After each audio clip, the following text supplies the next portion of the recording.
Hello, everyone. Thanks for tuning in for another episode of Living Umpqua, the UFO UAP rabbit hole. For another episode, we're going to view a few more videos that have been out there. If you were with us for our last episode, we had a lot of fun. I went live. We had our special guest, Unknown Caller Man, on.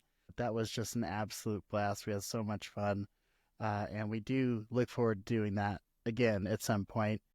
This episode, we talked about a lot of things. One of the things we talked about was this misinformation and disinformation, and those characters that are out there giving misinformation and disinformation. And it's almost like that old magician trick, right? You keep them looking over here so that they don't know what you're doing over here, right? Like, is that what's going on with this UFO UAP thing? Because in the 40s and 50s, we had nuclear testing, high levels of secrecy. We're talking about flying discs. We're talking about Foo Fighters. We're talking about aliens. You know, in the 60s, we have a lot of crazy stuff going on, like the MK Ultra program. We got a lot of kind of shady under operations going on within some of our three-lettered agencies. As far as overthrowing governments, trying to overthrow governments. But in the 60s, we were talking about UFOs a little bit. In the 80s, it kind of comes back. And what did we have going on in the 80s? Well, we were fighting an illegal war funded by illegal drugs that we were selling in our communities illegally. But we're talking about this abduction stuff and this UFO stuff, Whitley Strieber writes Communion, and a lot more stuff comes out. Then it kind of hushes down again in the 90s, early 2000s. But then 2017, we have this huge hearing with David Grush. We have all this testimony given under oath about UAP crash recovery programs, known biologics, not from this earth, unknown craft, not from this earth, unknown biologics. Just some really stunning stuff that came out. And now we have this new stuff with Jake Barber, all this psionic stuff, using psionics to communicate with whatever this UAP or non-human intelligence is. There's a lot of stuff going on, right? So stick with me. Please remember to like and subscribe to the channel if you want to keep seeing more content like this. And we're going to go down this rabbit hole together. Going to run through this video together and then talk about it when we're done. So here we go. I know for a fact that our government, along with other governments, have some type of social intercourse with our visitors. But at the same time, I know that our visitors are partially responsible for why full disclosure is not taking place yet. And that's easily proven. Given that they are here, what power on earth could stop them from making themselves known if they wanted to? That being said, I feel that governments need to find a responsible way to start getting the information out that we are not alone in the universe. In our obsession with antagonisms of the moment, we often forget how much unites all the members of humanity. Perhaps we need some outside universal threat to make us recognize this common bound. I occasionally think how quickly our differences worldwide would vanish if we were facing an alien threat from outside this world. This is Mr. Bud Hopkins, who has been researching the subject for quite some time. This is his second book. It's called Intruders, The Incredible Visitations at Copley Woods. First book was called Missing Time, and you're working on a third book. When Mr. Hopkins is not working on books, he's actually an artist, and quite a well-known artist, because he has works in the Guggenheim Museum. Well, Dee, actually, I began and still am essentially an artist, and I had no interest in the UFO subject at all. And I had a daytime sighting of a UFO 25 years ago over Cape Cod that lasted about 3 minutes along with two other people. And that gets your attention. We saw a small circular grayish disc which hovered and flew very quickly away from us. We saw it from a distance from the side. We more or less saw underneath it, and it was completely circular, no details. We tried to explain it every way we could. And then finally, as I was slowing down and we were looking at it, it suddenly shot across the road behind us very fast. In many cases, hypnosis is used. I began looking into this very seriously in 1976. And I had no preconceptions about what we were going to run into, just investigating the UFO phenomenon. The abduction idea, as you mentioned, that people were familiar with was the Betty and Barney Hill case, where this couple was picked up once, as far as anybody knew. As I began to look into sightings, I began to find pieces of missing time where the person could not account for the whole sequence of events. In other words, they would see a UFO coming towards their car, say, and say the car would stop. And then they would say, I don't remember what happened next. All of a sudden, the car started up and the UFO was gone. And it's now lost a couple of hours. Right. Yes, exactly. So we began looking into this using hypnosis in a number of cases to retrieve what had been forgotten. But we began to find out that that was not the only time that that particular incident had occurred to someone. And we began to discover that these events actually dated back to people's childhood. And what emerged was a pattern which was replicated over and over again by different investigators in different parts of the world, that an abductee is first picked up as a child, as if he or she is some kind of tagged animal in an ongoing study. And that person is then re-abducted over months and years and so forth. Samples are taken from the body. There are very often very deep incisions made, which are painless most of the time in the person's body, which leaves a certain pattern of scars, which we've run into over and over again. But it's as if that person, and then very often that person's offspring, are the subject of an ongoing study, which, of course, pointed to the idea that genetics were involved here, a genetic curiosity. I mean, I put this question to you. You and I are running the country. We are the government here. We have one of these things. I mean, let's just say we have this crap. Are you going to go on television and show this to people? Would you cause the chaos? Would you cause whatever it would cause? Because we don't know what would happen to people. No government wants to admit its impotence. And if a government would have to say they can fly around, they can do all these things, they can outfly anything we have and take anybody at will that they wish, and yet they haven't really talked to us. We don't know whether they're ultimately going to be friendly or what. No government could really make that enough. Okay. If you don't know who Jesse Michaels is, you probably haven't been down this rabbit hole very much. Jesse Michaels has been covering this phenomena for quite a while. He has had just a plethora of amazing guests, incredible interviews, information that's come out. He's a man in my book, right? So to interview Jesse Michaels is kind of like picking the brain of the guy that's picking the brains, right? And so it's very interesting to see what he has to say. Danny Jones' podcast is awesome. He does a great job interviewing Jesse here and kind of talking about this stuff as well. So let's check it out.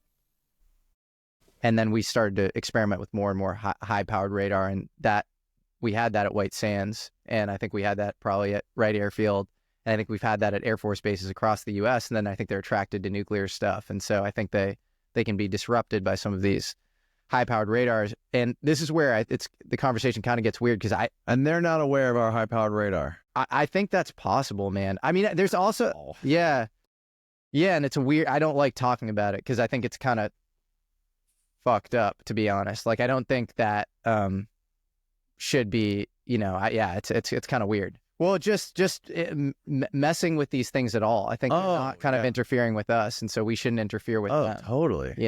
So this idea that like they are stepwise better than us in like every single way and can't crash, I think is ridiculous. Everybody I know who's deep on this topic says that the biological stuff, they're drones. And like the grays and all this, they're like 3D printed things. They're anatomically compiled. Like what is DARPA looking into right now? Like programming biology. Yeah. When I had Greer in here last week, as soon as I said that asked him about those things, he goes, "Oh, that's just CIA." I'm like, what about Willie Strieber? He's like, "Oh, that's all CIA. That's all CIA mind control stuff." He completely brushed it off as like intelligence black shit happening. His easy straw man for anything that he thinks is like fake in the UFO world it's like intel, national security, deep state, whatever. So Trump created a new task force that's focused on declassifying federal secrets, including UFOs. Mm-hmm. And Representative Anna Luna is heading up this task force. Have they released anything so far? No. And like, I just think that's like super closed-minded thinking. And like, I don't know. It could be in the case of Whitley. Whitley has a really interesting story where you did a great podcast with him that everybody should check out. But there were experiments done on him as a child at Randolph Air Force Base near San Antonio, I believe. Like I talked about earlier, Whitley Strieber wrote the book Communion, has also written some fiction books. Genius. You're about to hear the craziest explanation of what he has to say happened. He says some folks put an implant behind his ear, and it's still there, and it's been looked at by a couple medical professionals. I believe one medical professional tried to get it out and it moved, but they did manage to get a little piece out, and they had no explanation of what they were looking at. It's pretty amazing the stuff Whitley says it does for him. Check out this video here. Did he tell you about when he went to Mexico? But as I'm turning, I see a woman standing near the foot of the bed. She's already in the room, and a man beside her, and I hear a voice in the backyard, male voice, go, "Condition red." And then they run forward, and instead of going for the lights, I don't care about the lights anymore, I'm going for the shotgun. The next thing I know, I'm lying on my right side in the bed. I cannot see, I cannot move, and powerful hand is pushing my head down into the pillow in kind of wave motion. And the woman's voice is speaking very gently and softly, like, it's okay, just relax, and et cetera, and so forth. A couple days later, it starts to hurt, and I realize I have this implant. I leave it in, and it turns on every once in a while. Two men are there, one of whom I have met a number of times, one of whom I did not know. He proceeds to explain to me how the implant works. Very nice man. He explains that it can pick up needed information and find it and draw me to it. I said, it's like synchronicities. He says, it's not a synchronicity. It's actually guiding you to where you need to go to get the information. There now. Do you think the two people who implanted it were human or non-human? They looked like people. That's all I know. I cannot tell you anything else about them. So if they were people, they were, and this business with this super high intensity, free floating magnetic field, we can't do that. We can now, but we couldn't then. There's some kind of bleeding off there between the presence and us. And it's got something to do with the DOD, I'm sure. So they explained to me, the man explains to me that part of it and a few other things about how it works. And then he says it was invented by a man named Konstantin Rodive, and they leave. And of course, I immediately Google the name, and I realize as I'm Googling the name, it's not Rodive. He mispronounces it. It's Rodive. Konstantin Rodive was an expert in electronic voice phenomena and electronic voice communication with the dead. No way. With the dead? With the dead. So like it's a technological version of mediumship. Exactly. It's technological mediumship. And he said that he designed it. Am I wearing something that was designed by someone who was dead and on the other side when he designed it? Absolutely crazy stuff, right? Like that is holy moly. Some food for thought. Okay, moving forward. Now we're getting into some crazy stuff, all right? We talked in our last episode about Richard Doty. I am not a fan. Richard Doty spent over 20 years in Air Force counterintelligence. It's almost like Richard Doty takes pride in what he did to Paul Benowitz, which was essentially drive him insane. And now, Richard Doty's latest video, he's out there saying that when he was operational, a creature escaped, it killed a person, and it was a 7-foot praying mantis with a cape. It looked like a 7-foot praying mantis with a cape. Now, this is a guy that spent over 20 years misleading people, but states now because he's a civilian, he's telling us the truth. Honestly, I feel like he's back to the same old tricks, just muddying up the waters. I saw that movie with the 7-foot praying mantis, Richard. I saw that movie. It was not real. It was a horror movie. Anyway, take a listen to what Richard Doty does to this poor man, Paul Benowitz. And then we're going to hear a little bit about some of the good things Paul Benowitz did, at least before he took off. 52. The Central Intelligence Agency, faced with a huge public interest in flying saucers, brought in a panel of scientists, very senior scientists. We know it now as the Robertson Panel. They concluded that there was nothing to these flying saucer reports as objective devices of some kind, but that nevertheless, the government had to exercise great care to debunk the stories, and individual civilians who expressed an interest in flying saucers ought to be carefully watched, said the Robertson Panel. And I believe that to be the founding document, the document giving the long-range strategy that has been followed by the U.S. government. The general feeling amongst people who have devoted a big chunk of their life to studying UFOs, I think, is fear that they have been taken for a ride, that these cases are hoaxes, but sophisticated hoaxes carried out by their own government. I'm Richard Doty. There's probably about 80% of false information being presented, about 20% of factual information. Unfortunately, the UFO community doesn't know which is which. And that's your job to keep it that way. That was my job before. I'm a private citizen now, but back in the early 80s, it was my job to confuse the UFO community. Doty was representing himself, as I recall, as basically this sort of deep throat. Doty had this wonderful way to sell it.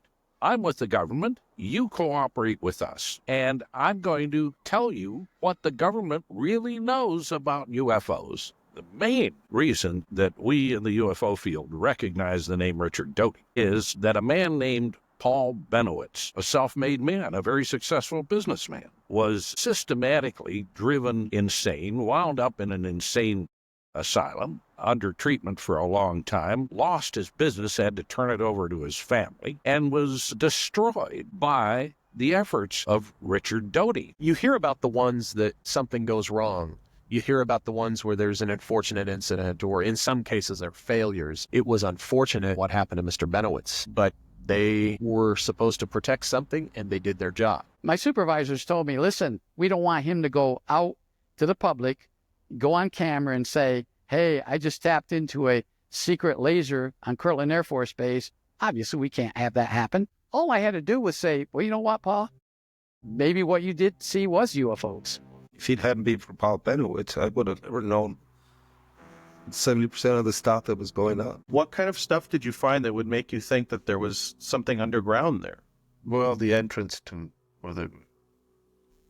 It would be a big enough entrance to get a truck or a plane or something through? Yes. You saw this? Right. But it wasn't where Paul said it was? No. No? I'm established as somebody who is doing all of this news and documentary. So I start getting newspapers. People are sending, Linda, what is the answer? Okay, this is what I'm going to do next. I'm going to get to the bottom of this animal mutilation mystery. Lou Girotto, who was the head of the district attorney's office in Trinidad, says, with our cameras running finally, well, investigators and I have come to the conclusion we're dealing with creatures not from this planet. It's the way he put it, which is in my film, A Strange Harvest. We did follow on it. It take turns hovering on top of the cattle, Manuel Gomez's cattle. And when I was going to try to intercept it myself, it flew over. But this looked like a saucer type aircraft.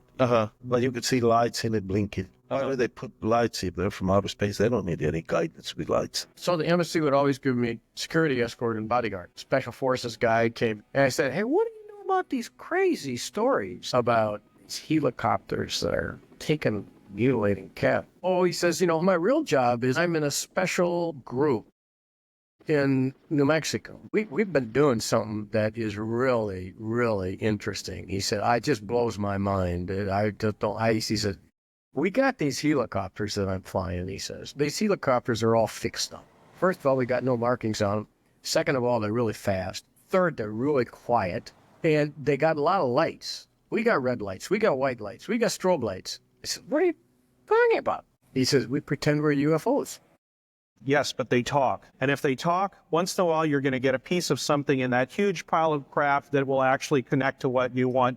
And if you don't let them take you somewhere like they did with Paul, kind of keep an even keel, I think you're okay. You just have to listen. That's the thing. Okay, so it's okay to listen to misinformation according to the person speaking at that UFO seminar, so long as, you know, you don't go down that rabbit hole like Paul and let it take you too far and go crazy. Well, when do you know where to draw that line, right? Like, how do you know if you're being misled and if you're being given misinformation or you're being scared into signing off on something or being okay with something you wouldn't normally be okay with? Some food for thought. Now, there was a project going on around the time that sheriff talked about Paul Benowitz's hole in the ground.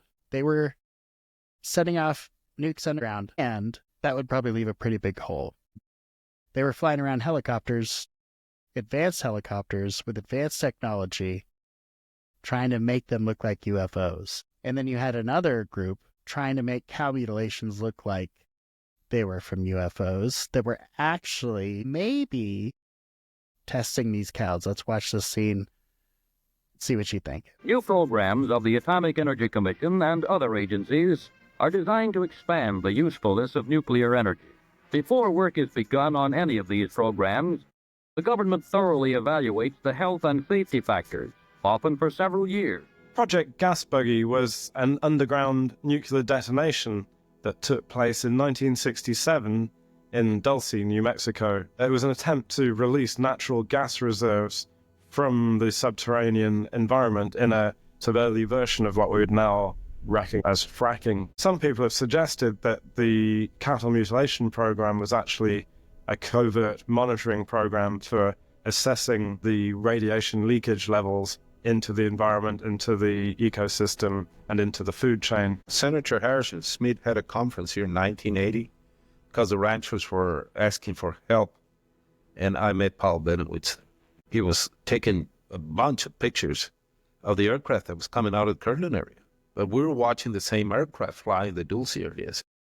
Everybody's looking at these sophisticated aircraft, and of course say, well, they're the ones in mutilating. One agency was doing the cattle mutilations, but the people that were doing the research on the aircraft used the cattle mutilations to test their aircraft so that people think it was UFOs. And it helped the cattle mutilation things. It's a wonder they didn't crash into each other, you know. I think we've entered this age of ignorance. I think that's going to be true kind of across the board. I mentioned earlier an interesting book called Lies, Inc., where you have institutions that are using these things very intentionally, trying to get the public to disregard the facts. And they get overwhelmed. Now, part of it is the issue you can get overwhelmed and just say, I don't know how to deal with this, so I won't.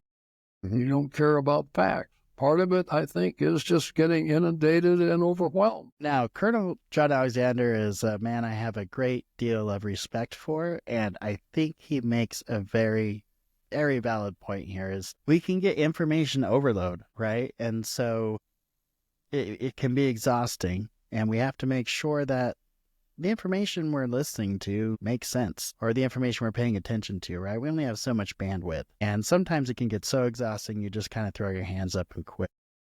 Well, listen to Jesse Michaels talk here, and I'd love to know what you think about it. Yeah.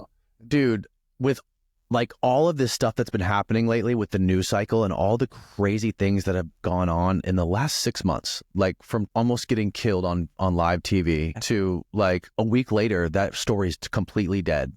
And then we have like the Olympics debacle, and then we have like the debates, the election, and all this, the New Jersey drones. Like there's like so much stuff happening on top of the fact that people are more awake now than ever of all the fuckery that's going on with like not only just the media trying to subvert stuff with advertisers, but with the government trying to subvert stuff. Like people more aware of the word psyop now than ever. I'm sure if you did a Google trend on that word psyop, it's probably skyrocketed over the last year. For sure. So, like, I wonder if the government came out tomorrow and said, yes, we made a deal with these alien civilization and they're here, we have their UFOs. I wonder legitimately what percentage of people would believe that or just run the other way. This is such an important thing you're bringing up because already with the Jake Barber piece, the UFO world has cleaved off and is on another island of reality from mainstream media has no idea who Jake Barber is. Unfortunately, it sucks because it's such an important story. But like, because it's a hard pill to swallow, we're talking about psionics, mind-matter connection, egg-shaped things showing up in our airspace. Like, it's a lot to stomach all at once. Breaks the brain of these normie legacy people who, like, aren't down these rabbit holes that you and I are down because we've spoken to a lot of people. And so it's this really important ontological question where it's like, people are like, we need disclosure, we need disclosure. I'm like, if you walked into a hangar and were shown a UFO, you walked into the UFO, it wouldn't change your life at all. You'd have no idea what you were looking at, and it would beget all sorts of other questions that you'd have that wouldn't be answered upon walking into the UFO or whatever. So it's disclosure isn't some file that's going to come out where it's like, these are, facts or whatever, but it's going to be this, you're dealing with people's core belief systems, and it's going to be this sort of broken, jagged process. It's not going to be this like overnight, like we have disclosure. Oh, I don't know where you lie, but in a lot of my world or whatever, they're like, we've had disclosure. Like so much has come out outside of imagery with like the president standing next to a UFO. It's like we've kind of given a lot. If the government was to say, yes, there's aliens, we have them, we have a saucer, right?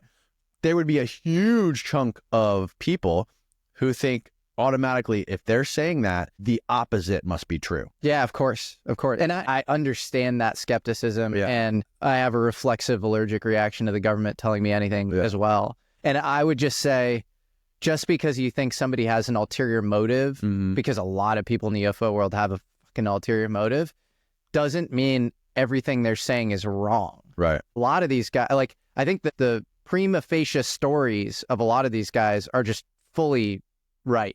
They're just correct. And people just can't stomach them. What do you make of the allegations of a government level cover-up of UAPs? Do you agree with that? Do you see evidence of that? Who would be covering this up and why? Well, if I were to explain it, if it exists, it would be because for a while it was unclear to government officials what that data means, okay? And so they kept it secret because there was a suspicion maybe it came from an adversarial nation, or maybe it represents technologies that could benefit the U.S. relative to its competitors. Or, I mean, there were some reasons for initially classifying it, hiding it from the public. But over time, perhaps the information or the materials were delivered to corporations that keep it. And you ask, why would they keep it? It's for the same reason that a psychiatrist would never solve the problems of a patient. Because if suppose you have a therapist, if the therapist solves the problem of the patient, the therapist will not get paid anymore. So if you have these corporations... Okay, I wanted to freeze this kind of in the middle of Dr. Avi Loeb's speech here, because I don't feel like I spent enough time with this screen share up. And if you really look at it, it's pretty amazing the amount of money that goes to defense and aerospace contractors. I don't need to say their names. You can see their names there in the red area. You can see their logo to the right. But we are talking hundreds of billions of dollars. And that is so much money. Reminds me of this old movie I really enjoyed called Way of the Gun. Had Benicio del Toro, Ryan Felipe, and there's a scene that says, I can't remember the exact amount, but he says, $50,000 you're asking for trouble. $50 million is a beacon, right? You're sending out a beacon for anybody. Hey, come get this money. Because when you get into these numbers, it gets really crazy, the things that people might do for these numbers. So just some food for thought. We'll keep watching here. Because if you just say, we are alone and it's an extraordinary claim to imagine someone like us nearby, and you just close the windows, one day someone will knock on your door. You cannot avoid the fact that you live on a street. So I'm not necessarily saying that we might not have any threats. I'm just saying, let's learn as much as possible. And in the past, we looked for radio signals. That's not the best method. Okay, lastly, we're going to watch John Lear here. Now, John Lear, son of the creator of Learjet, also a commercial pilot, has his license, has flown multiple different kinds of aircraft in his day. And here we are again back in the East talking about the same kind of stuff. So you see, it's kind of cyclical, right? Now, the psionic stuff, you think that's new, but it's not really. Like I mentioned last episode, going back to the 60s, the U.S. Army had a program called Project Stargate, and you can look it up. This stuff really happened. It's really documented. It's really out there for you to find. You just have to go find it if you don't believe me. So this is John Lear covering just a little bit of the madness kind of that was going on in his day. Research in the last year, and I have found out that the government has retrieved between 10 and 15 actual flying saucers, 3 of which have been in perfect condition, 1 of which they tried to fly. They have between 30 and 50 alien bodies in cryogenic storage. We even have the name of the person whose job it is to show these bodies to the heads of state and the people who are authorized to see them. They represent at least 5 different civilizations. Why does the government want to hide this? Why doesn't the Air Force just come forward? Why doesn't, why don't they level with us if this is all true? Well, there's not really much they could say based on what I've been able to find out. George, they're really, what could they say about it? It's too big. The problem is not only just the fact that there are 5 and as many as 10 different civilizations visiting us. Apparently, and this is from the research that I've done, at least 90% of them are hostile. The people that control this information is a organization that we know of as MJ-12, and they're a top group of military and scientists. And I do know that when the president becomes president, it takes at least 3 or 4 months before he actually gets the clearance to know everything there is. President Reagan? President Reagan, on December 4th, 1985, this is a copy of the speech from the White House. I couldn't help but say to him, just think how easy his task and mine might be in these meetings that we held if suddenly there was a threat to this world from some other species from another planet outside in the universe. We'd forget all the little local differences that we have between our countries, and we would find out once and for all that we really are all human beings here on this earth together. In our obsession with antagonisms of the moment, we often forget how much unites all the members of humanity. Perhaps we need some outside universal threat to make us recognize this common bound. I occasionally think how quickly our differences worldwide would vanish if we were facing an alien threat from outside this world. What if all of us in the world discovered that we were threatened by an outer power from outer space, from another planet? Wouldn't we all of a sudden find that we didn't have any differences between us at all? We were all human beings, citizens of the world, and wouldn't we come together to fight that particular threat? If I become president, I'll make every piece of information this country has about UFO sightings available to the public and the scientists. I am convinced that UFOs exist because I have seen one. Jimmy Carter says he saw one. That's Jimmy Carter. He saw one. But he didn't tell us, did he? He doesn't. The pressure is enormous on these people to cover this stuff up. How can that be? Are they afraid of a panic? That people would panic? There's the panic problem, and there's also the problem that, in fact, in Cro-Magnon man, there may have been some tinkering to make us what we are today. I think 90% of these visitors are hostile. What makes you think that? Well, doesn't fit with what we think of as ET, you know? If you read several of these books that are on the newsstands, one is called Intruders, one is called Communion. The people are abducted, they're taken up into a saucer, usually lasts about an hour.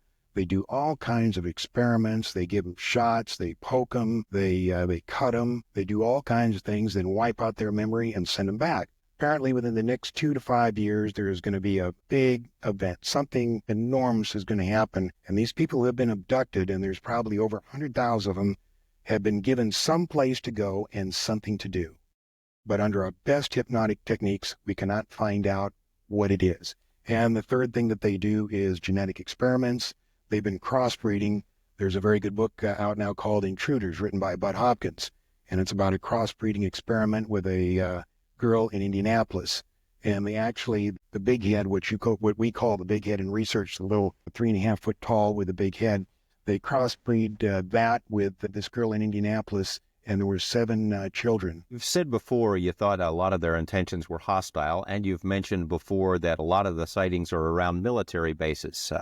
Why don't we see them here, Las Vegas? We got a lot of military bases here. Well, in fact, there have been a lot of reports of UFOs in and around Las Vegas, not specifically over the Air Force bases. We have the test site, and of course, we don't know what's going on there. The main Air Force sightings were in 1975, and the UFOs descended on every Strategic Air Command base guarding the perimeter of the northern United States. And they hovered over the nuclear weapons storage area, and they stayed there with impunity for up to 2 and 3 hours over a period of 3 days. And nobody heard about it?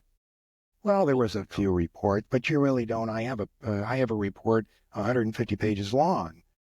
Think maybe it's a top secret area. If the Air Force actually does have them, maybe they got him here. I'm certain they do. Up at the test site, there's a report that of the 3 that they got in perfectly good condition, at least 1 is up at the test site and has flown. And 1 was being flown as of 1981. By us? By us, yeah. Pretty fascinating stuff. It seems that we have gone full circle. It's 60s, late 2000, and now 2025. Seems every time this happens, there's crazy stuff going on around the world. Is this just a distraction, or is this real? Or is this phenomena both? Is it something that's real and it's being used as a distraction? Let me know what you think down in the comments section. Thank you again for tuning in to Living Umpqua, the UFO UAP episode. Down the rabbit hole we go. I'll see you next time.